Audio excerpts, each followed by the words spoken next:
Hello and welcome back to another session of Therapy and Panels.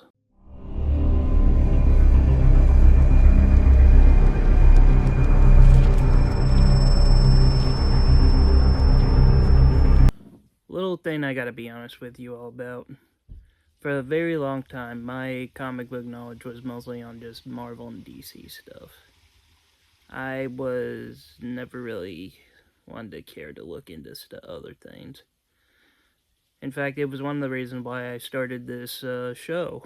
It was to help broaden my comic book knowledge. And today is going to be one of those occasions with a character called Pitt.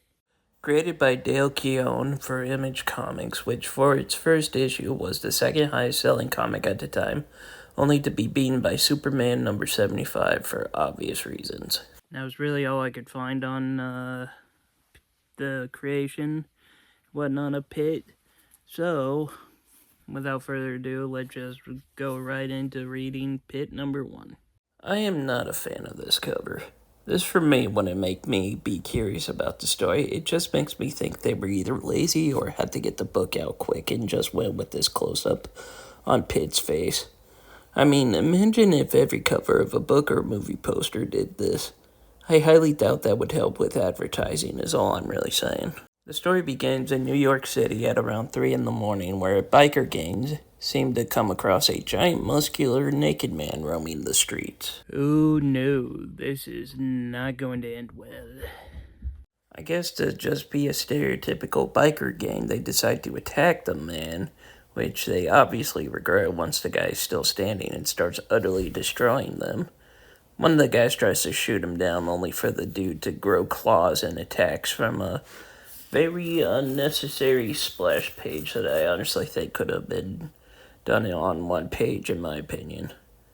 Before we get to see the guy destroy the rest of the game, we cut to Connecticut with a young boy waking up from a nightmare. I am just making a big guess. Anyway, dreaming about the events going on in New York. Okay, I'm sorry, did I misread who wrote this? Because this seems like a random scene from an M. Night Shyamalan or Stephen King book. After that pointless interlude, we cut to a police station with Detective Bobby Harris being assigned to the case of the now homicide involving the biker gang from earlier, with the best evidence so far being pictures from an ATM, which I gotta say got some pretty good shots in. That bank doesn't mess around with its security, it seems. Dang. We return to our big alien guy here, named Pitt, having an argument with himself about the pointless killing of the bikers from earlier. I wouldn't really call it pointless 100%, seeing as how they attacked him, so that was more self-defense on his part. But whatever. Suddenly, out of nowhere, we cut to an alien race looking at a crystal being getting attacked by a race called the Creed, which, going off of the look here, we can assume is the race that Pitt is. And back to his inner argument, he states that Earth may soon need their protection, as elsewhere in a subway with the police investigating an incident, they get attacked by the most generic Rob Liefeld characters I have seen in a while, ending the issue. That was Pitt number 1, and for my diagnosis, I'm not really a fan. Story-wise, we get barely any real info outside of the Creed race name, with the rest of the story just being, according to the declaration of this story, unwanted violence just for unwanted violence, which I guess for the 90s was normal.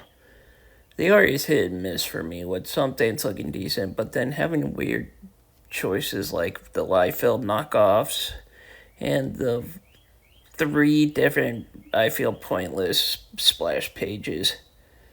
I have no disrespect to people who are fans. This is just something that was not meant for me. That is the end of today's session. Thank you all for attending another session of Therapy and Panels. If you liked the video, please be sure to leave a like, comment, and subscribe. And until next time, I am the Super Guru, signing off.